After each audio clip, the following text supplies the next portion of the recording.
Kayaknya kita harus ganti jadi plan B. Gimana menurut rekan-rekan sekalian? Gimana kalau kita tetap pakai plan A aja?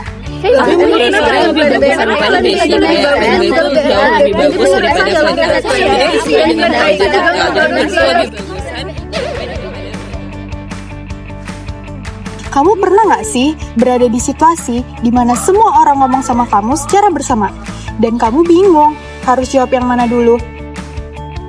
Tenang aja, itu bukan berarti kamu buruk dalam komunikasi. Kamu hanya butuh strategi.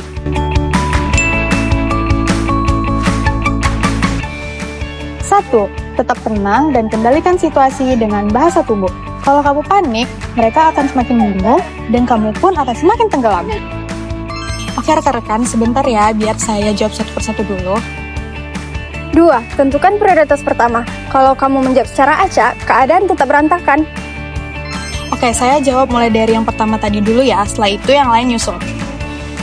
3. Beri kepastian dengan mengulang dan beri urutan, supaya mereka semua tahu mereka akan dapat giliran dan akan didengar. Oke, berarti gini ya, pertama saya jawab pertanyaan Najwa dulu, setelah itu Nova dan yang lain seterusnya. 4. Gunakan kalimat pengatur waktu, biar mereka tahu bahwa kamu sedang menghandle bukan mengabaikan.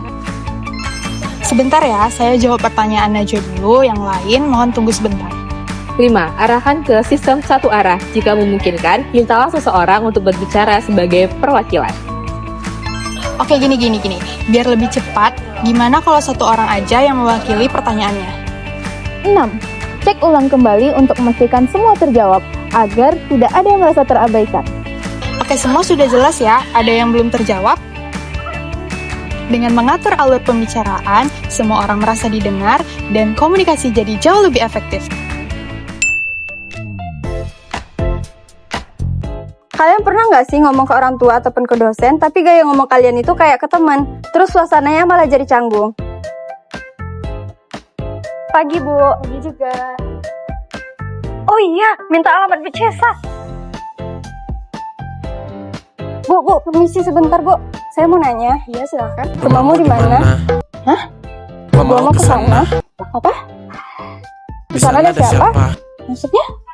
Kalau sepi main sama gua. Nono ya, guys.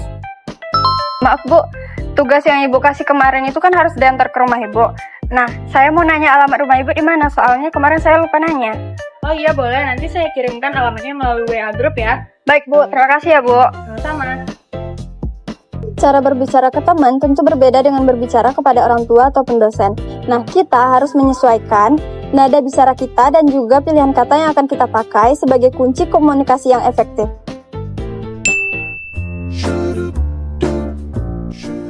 Pernah nggak sih kalian mau ngasih ide tetapi langsung ditolak mentah-mentah? Rekan-rekan sekalian, gimana soal bisnis kita ini kita promosiin melalui media cetak aja? Ah, itu cara lama, nggak efektif. Kok kamu ngomongnya gitu sih? Mana ya guys? Rekan-rekan sekalian, gimana kalau soal bisnis kita ini kita promosiin melalui media cetak aja? Itu ide bagus, tapi bagaimana jika kita mengkombinasikannya melalui promosi di media sosial juga, supaya lebih maksimal? Nah, benar tuh, ide bagus, aku setuju sih. Tidak semua orang memiliki pendapat yang sama dengan kita. Hargai pendapat orang lain meskipun berbeda pandangan. Pernah nggak sih kalian dianggap menolak sesuatu, padahal kalian sama sekali tidak ada mengatakan hal tersebut?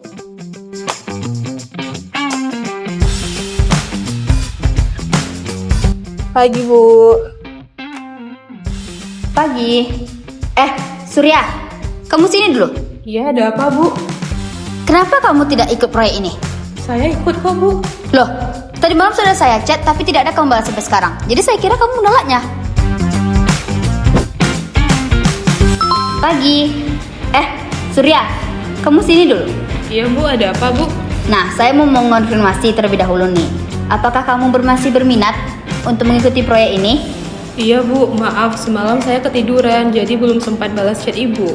Oh iya, nggak apa-apa. Terima kasih ya sudah klarifikasi. Dan untuk jalur selanjutnya bakal saya rincikan setelah ini. Baik, terima kasih banyak Bu. Nah teman-teman, komunikasi yang baik itu selalu berbasis fakta. Dengan mengonfirmasi terlebih dahulu tanpa membuat asumsi sendiri, maka kesalahpahaman dan konflik bisa dicegah.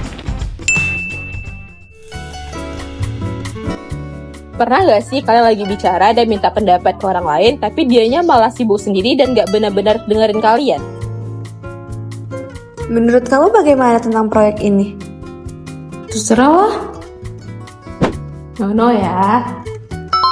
Jadi menurut kamu bagaimana dengan proyek ini? Kalau menurut saya ini udah cukup bagus, tapi bisa ditambahkan strategi digital agar lebih efektif. Jadi, teman-teman, komunikasi itu bukan cuma tentang menyampaikan kata-kata, tetapi juga mendengarkan dengan penuh perhatian dan memahami apa yang dimaksud oleh lawan bicara kita.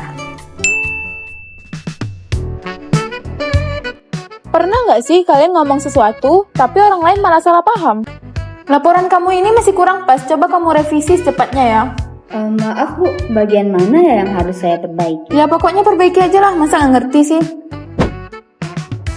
Najwa, untuk laporan penjualan ini di bagian analisisnya di bulan Juli itu masih belum lengkap ya. Coba kamu tambahkan dengan grafik perbandingannya ya. Baik Bu, laporannya bakalan saya perbaiki secepatnya dan saya kirimkan ulang sebelum jam 3 sore ini. Hindari bertele-tele dan nada yang dapat disalahartikan. Gunakan bahasa yang sopan dan mudah dipahami. Komunikasi yang baik bukan siapa yang paling cepat berbicara, tapi siapa yang paling mampu mengatur pembicaraan dengan bijaksana. Kata-kata akan lebih bermakna ketika kita memahami dengan siapa dan kapan kita berbicara. Menghargai orang lain adalah langkah kecil untuk menciptakan hubungan besar. Komunikasi yang jujur itu terlahir dari fakta, bukan dari dugaan. Ketika kita mendengarkan, kita bukan hanya memahami, tetapi juga dihargai sebagai pendengar yang hadir. Kejelasan dan kesopanan bukan hanya cara bicara, tapi cermin dari kepribadian yang dewasa. Perbaiki komunikasi hari ini untuk bangun hubungan esok hari. Semuanya dimulai dari dirimu.